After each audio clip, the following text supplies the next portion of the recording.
बोले माता दी, सारे बोले माता दी, मिलके बोले माता दी।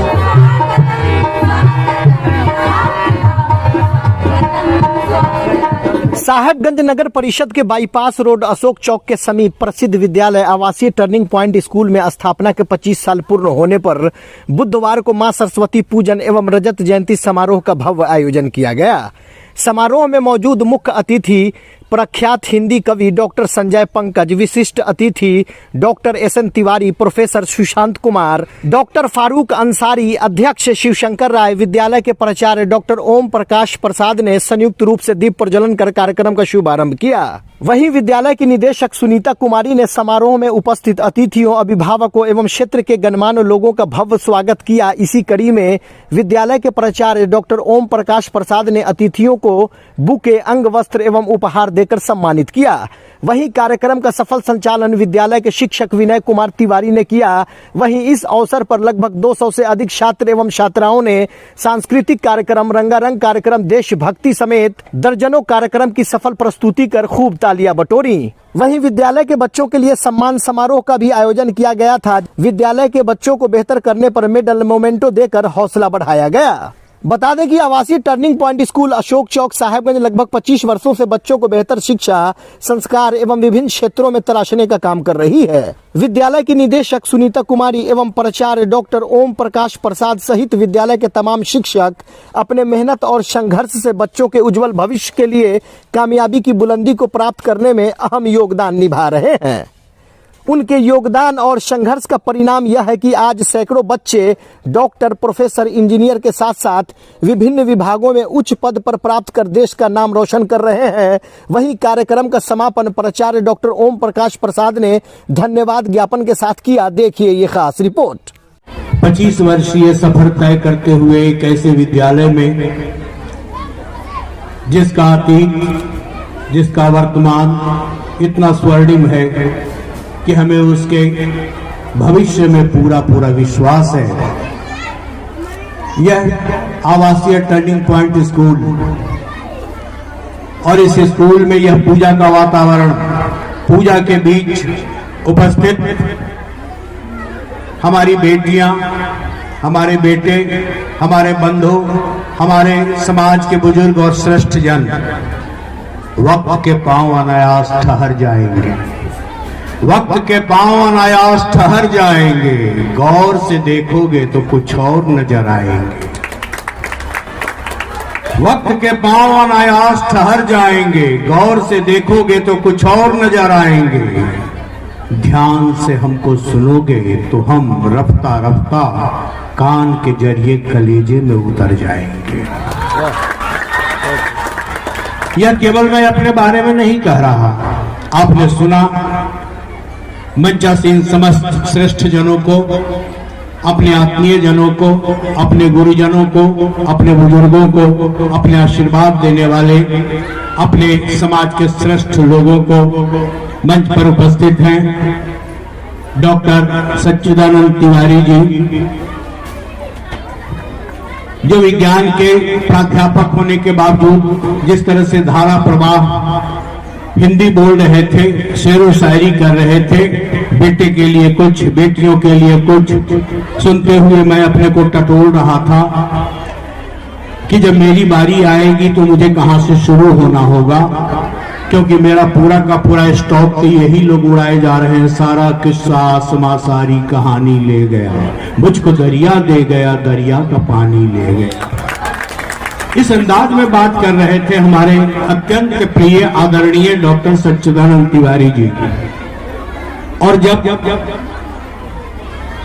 आप सबके भी प्रिय, आत्मीय, आदरणीय और मेरे अत्यंत प्रिय डॉक्टर सुशांत एक अच्छे कथाकार, एक अच्छे संस्मरण लेखक, एक अच्छे कवि, एक अच्छे प्राध्यापक, ये इतने अच्छे हैं आपाद मस्तक, व्यवहार से लेकर संवाद तक, उपस्थिति से लेकर अपरोक्ष हो जाने के बावजूद, और जितनी सहजता सरलता के साथ आप लोगों को प्रेरित कर रहे थे अपने अतीत में डूबकर अपनी विकास यात्रा में जाकर लसपसिया के पेड़ के नीचे किस तरह से चट्टी पर बैठकर कल तक शिक्षा दी जाती थी, आज तो शिक्षा का पूरा स्वरूप बदल गया।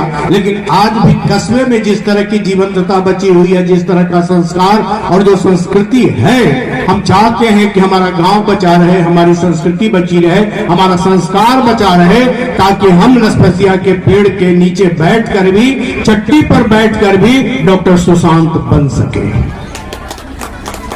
बाबा साहब भीमराव अंबेडकर बिहार विश्वविद्यालय में वर्तमान ये हिंदी के प्राध्यापक के रूप में है, चमकते सितारे के रूप में है। न जाने कई नौकरियों पर आसीन होकर उसे आहिस्ते से त्यागते हुए अंततः अपने सहज स्वभाव के वशीभूत होकर अपनी प्रवृत्ति के अनुसार शैक्षणिक कार्य में आ गए।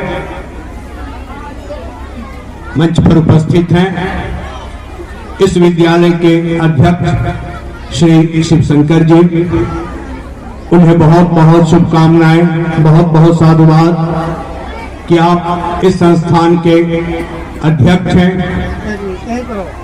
अभी बोल रहे थे, न केवल एक पत्रकार, एक शायर, एक बड़ी शख्सियत की हैसियत से मंचासीन भी हैं, आपके बीच भी होते हैं ऐसे फारूक अंसारी साहब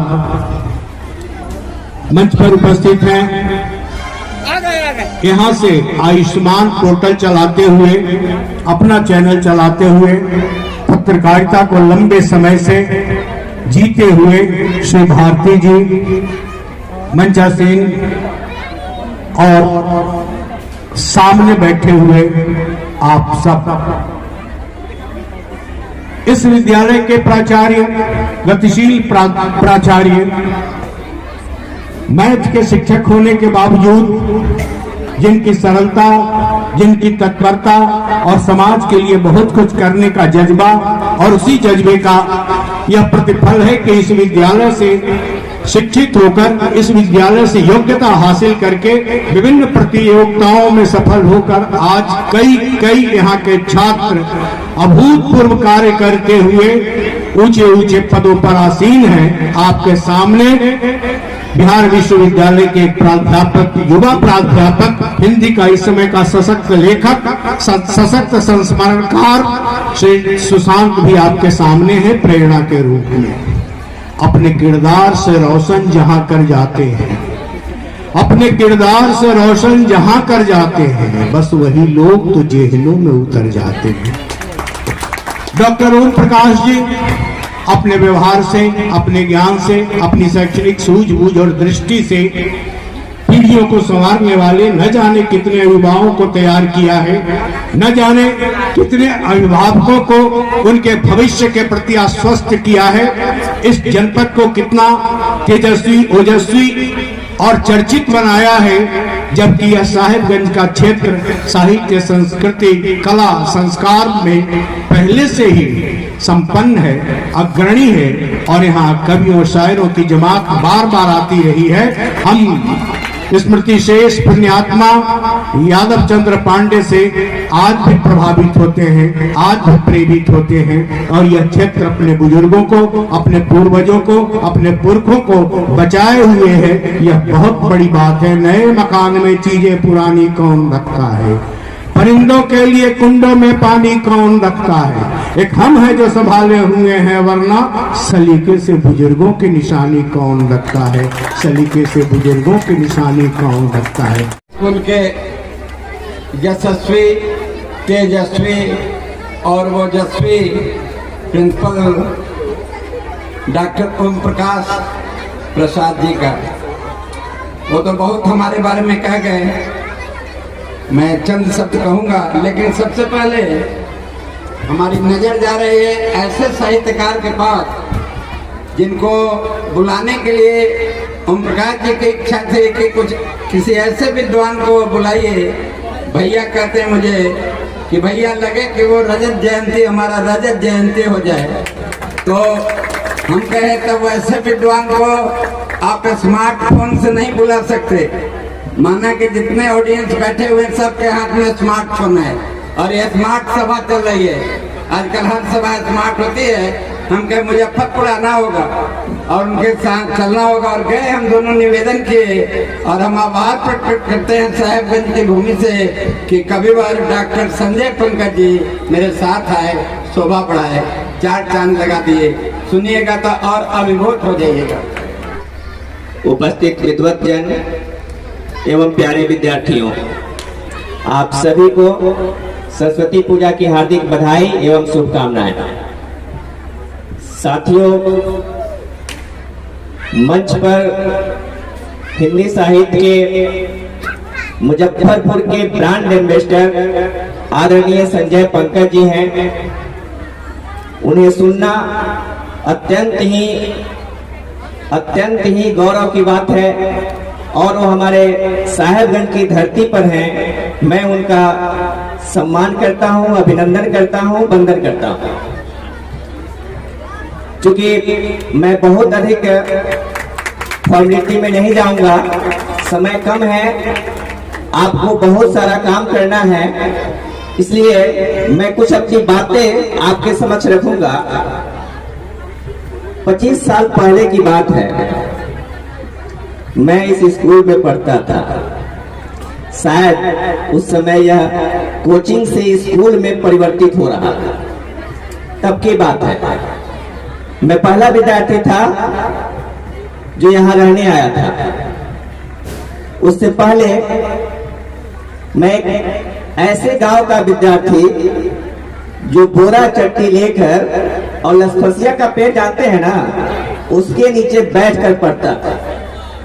और हमारे 2 मास्टर साहब थे। मैं जानबूझकर मास्टर साहब कह रहा हूं, क्योंकि हम उस समय मास्टर साहब ही कहते थे, सर नहीं कहते थे। और वो बैठकर बार बार कहते थे, कोई कार्यक्रम हो तो कहते थे कि तुम ही लोगों में से कोई डॉक्टर बनेगा, कोई इंजीनियर बनेगा, कोई प्रोफेसर बनेगा, कोई आईएएस बनेगा, कोई आईपीएस बनेगा। तब मेरे बात कुछ पल्ले नहीं पड़ती थी, कुछ बात समझ में नहीं आती थी। गांव से बाहर निकलकर एक ऐसे स्कूल में गया, दूसरे गांव में मिडिल स्कूल में, जहाँ की दीवारें अच्छी थी, छतें अच्छी थी, बिल्डिंग अच्छी थी, हमारे शिक्षक भी अच्छे थे। फिर वहां भी कोई कार्यक्रम हो तो वही बात दोहराते थे, कहते थे आप ही लोग में से कोई डॉक्टर बनेगा, कोई इंजीनियर बनेगा, कोई शिक्षक बनेगा। बात फिर भी मुझे समझ में नहीं आती थी कि यह कैसे संभव है। फिर मैं हाई स्कूल में आया, साहेबगंज हाई स्कूल। अच्छी बिल्डिंग थी, अच्छे शिक्षक थे, जब भी कार्यक्रम हो तो इसी बात को दोहराया जाता था। लेकिन उसके बाद 8वीं क्लास में मैं टर्निंग पॉइंट कोचिंग सेंटर था उस समय, मैं वहां पर आया और वहां पहली बार एक कार्यक्रम में एक ऐसे व्यक्ति से हम सब रूबरू हो रहे थे जो हमें यही बात कह रहे थे। और बाद में पता चला कि वो हमारे साहेबगंज के ही हैं। और जब वो कह रहे थे कि आप ही में से कोई प्रोफेसर बनेगा, डॉक्टर बनेगा, इंजीनियर बनेगा, और जब यह बात मुझे पता चली कि वो साहेबगंज के ही हैं और वो प्रोफेसर हैं, तब मुझे लगा कि अच्छा साहेबगंज के हैं, प्रोफेसर हैं, हमसे आके कह रहे हैं, यही बात लोग पहले से कहते आ रहा है, इसका मतलब हम लोग भी बन सकते हैं। और वो प्रोफेसर अभी आपके बीच मंच पर उपस्थित हैं, आदरणीय एस.एन. तिवारी सर। पहली बार मेरे अंतःकरण में किसी ने आशा की किरण जगाई थी, जिसकी वजह से मेरे मन में विश्वास हुआ था कि मैं भी कुछ कर सकता हूं। वैसे परम आदरणीय सच्चिदानंद तिवारी सर का मैं हार्दिक अभिनंदन और स्वागत करता हूं। हम लोगों ने सुबह में पूजन किया और इसके बाद का सत्र हमारा वार्षिकोत्सव का सत्र है। आज हम लोग रजत जयंती समारोह मनाने के लिए यहाँ इकट्ठा हुए हैं। आज आगंतुक मुख्य अतिथि हमारे बीच आ गए हैं, विशिष्ट अतिथि भी आए हुए हैं। हम सभी को बारी बारी से बुलाएंगे। उससे पहले कुछ हम इस विद्यालय के बारे में आपको बता दें कि यह विद्यालय वर्ष 1999 बसंत पंचमी के दिन इस विद्यालय का उद्घाटन हुआ था। तब से लेकर हम आज तक सरस्वती पूजा मनाते आ रहे हैं और इस उद्घाटन के दिन ही हम लोग सरस्वती पूजा के दिन शुरू किए थे और तब से आज तक हम लोग हर बसंत पंचमी को वार्षिकोत्सव भी मनाते हैं। और यह वार्षिकोत्सव रजत जयंती समारोह के लिए है। 25वां वार्षिकोत्सव है जिसको हम लोग सिल्वर जुबली सेलिब्रेशन के लिए इकट्ठा हुए हैं। तो आज इस समारोह में आने वाले सभी अतिथियों का सम्मान है, स्वागत है। अभिभावकों का सम्मान है, स्वागत है। विद्यार्थियों का जो पूर्वज विद्यार्थी है और जो क्रेडिट है, सभी लोगों का इस विद्यालय में अभिनंदन है।